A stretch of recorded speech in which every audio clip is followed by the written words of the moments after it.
In Secret of the Mimic, Edwin Murray's fate remains a mystery. Some believe he was killed, but what if he survived? Hi, Wolfie Bonnie there. Welcome to my channel. First of all, I want to thank you for the likes and comments on my first video. It was my very first one, and it truly warms my heart. Today's topic is Edwin Murray. Since the release of Secret of the Mimic, many connections have been drawn between this game and the previous ones, especially Security Breach and Ruin. Edwin is both a new and familiar character, as he appeared in the Tales from the Pizzaplex books, but his fate in the games remains unknown. That's why I'm going to try to find clues that might tell us whether or not Edwin Murray survived. So get comfy, and let's get started.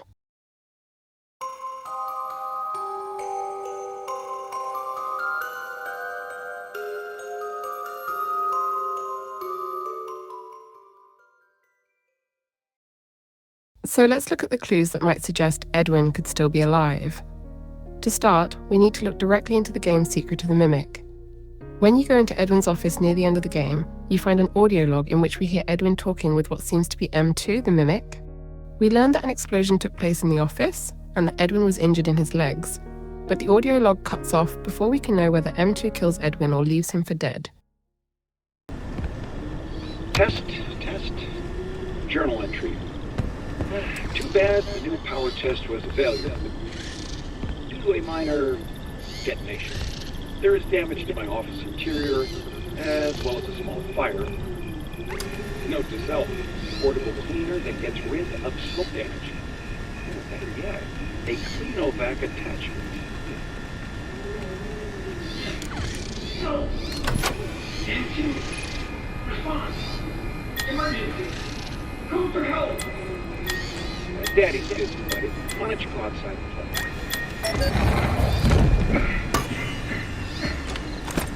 Please! I can't move. I can't feel my legs. You know, speaking of legs, what do you think? I just finished mine. There are still a few kinks to work out. I'm sorry, M2. I lost my temper. I was always gonna fix you. Please, call for help. M2, respond. Oh, can't right now, buddy. We can do something fun tomorrow. I promise. Ask your mom if she's not busy. M2, help.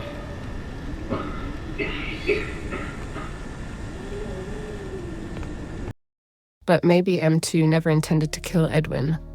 Maybe he just wanted to make him suffer the same fate Edwin had inflicted on him by destroying his legs in return. Because it stated that Edwin had destroyed M2's legs in the past, in another audio log found earlier in the game. Stop! You're not him. You're not! Stop sounding like him!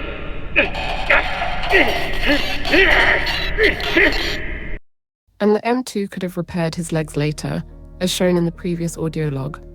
Moreover, no body that could belong to Edwin is found nearby, unless he fell through the gaping hole that now replaces the wall. Considering that the game doesn't hesitate to show us the Mimic's victims, that's quite surprising. There's also that update which added a silhouette that can be seen through the window of the first security office.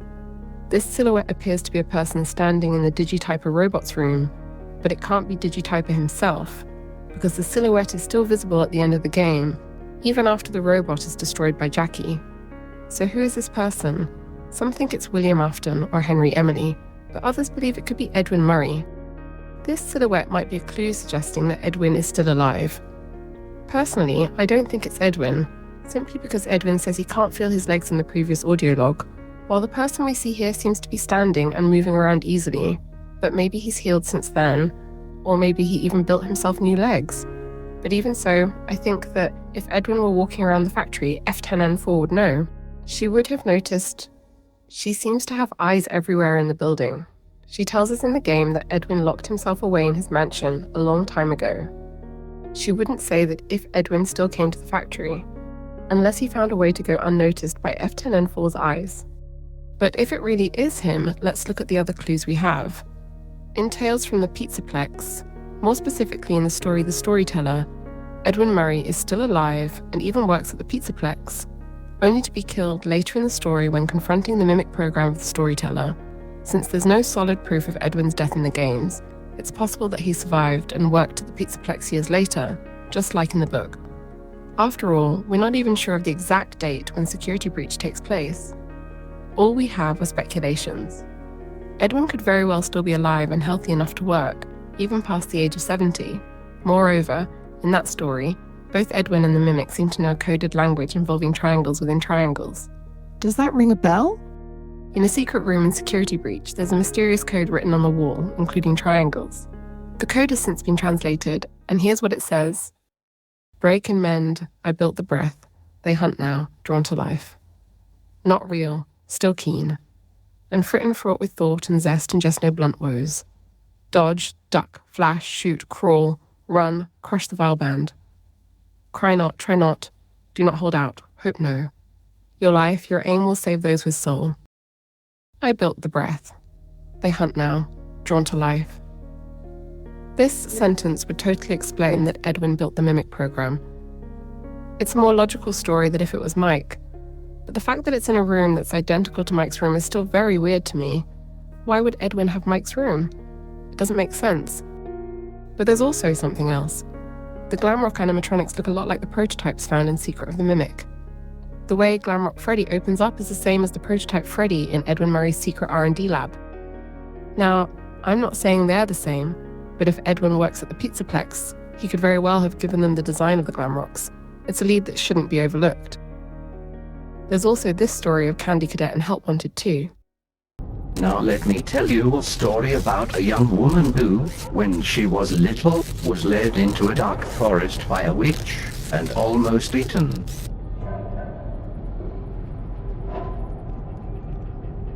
She had fallen for the friendly voice without discernment and was led astray. She had escaped before being thrown into the oven, but would have a scar for the rest of her life.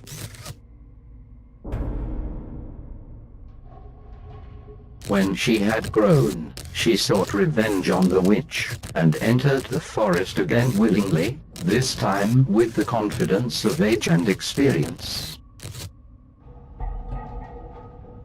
She was greeted at the mouth of the forest by a young boy who offered to help guide her through the darkness.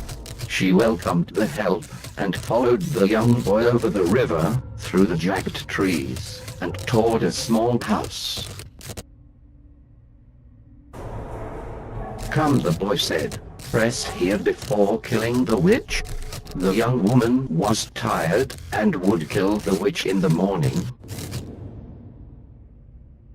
She followed the boy into the house. The oven door closed. The witch would finally have her meal. The witch in that story directly brings to mind F10N4. In Moonpoint X, a minigame in Secret of the Mimic, there's a witch named Sun, who has the same face as F10N4 and lives in a cabin in the woods, exactly like in Candy Cadet's story. This witch would then represent F10N4. The young woman could then be Edwin himself, who was already injured by the mimic in the past, and comes back later to stop it in vain. Many people think it really is Edwin Murray in that story, but I'm not so sure. I've always thought it was Vanessa, who received a scar in Help Wanted 1 when her mind came under Glitchtrap's control, and who later completely fell under his influence with the help of Dr. Rabbit further along her timeline. I don't yet know exactly how all of that fits together, but I still think the young woman in the story is Vanessa, the witch is F10N4, and the young boy is Gregory. But there's more. It's the fact that the character we play as in Help Wanted 2 might actually directly be Edwin Murray. I think this comes from the idea that the game's story parallels the one in the storyteller. Edwin versus the mimic, and the mimic winning in the end. There's also the detail that the key given by Mystic Hippo, the Faz wrench, looks a lot like the MCM's Data Diver, she says to the player. The key is familiar to you. And this could mean that the Faz wrench she gives us resembles the Data Diver that Edwin once used. But to me, that's not enough to confirm that the character we play as in Help Wanted 2 is Edwin. There are far more clues suggesting that we're actually playing as Cassie's dad, the Bonnie Mask bully from Five Nights at Freddy's 4, For example, we give the Vanny mask to Cassie at the end of the game, trapped inside a staff bot with rabbit ears. There's also that story about a Bonnie mask that seems familiar in Princess Quest 4. For now, I'm sticking with that idea. So, what's left to suggest that Edwin Murray's still alive? Not much. But there's still something else that caught my attention. It's a duffel bag message found in Security Breach. It's titled Hi Dave, and it says, "Customer complaint. You should fire Dave. He sucks." I've always wondered what the true meaning of this message was. The fact that it mentions a Dave can't be a coincidence, especially since it gives us no other information besides that name.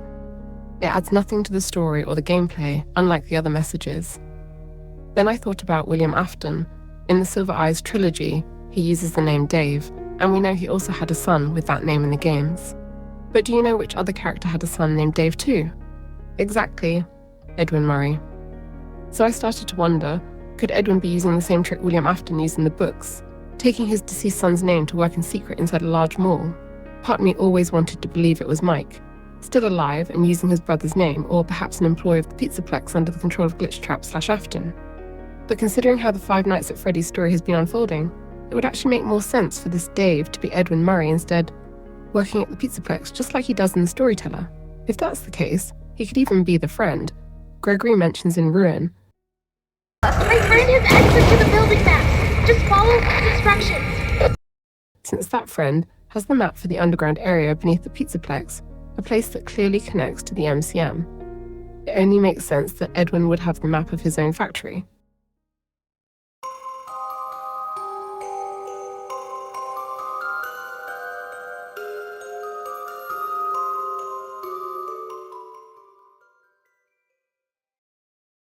So to conclude, I don't know if Edwin is still alive, but I think he might be.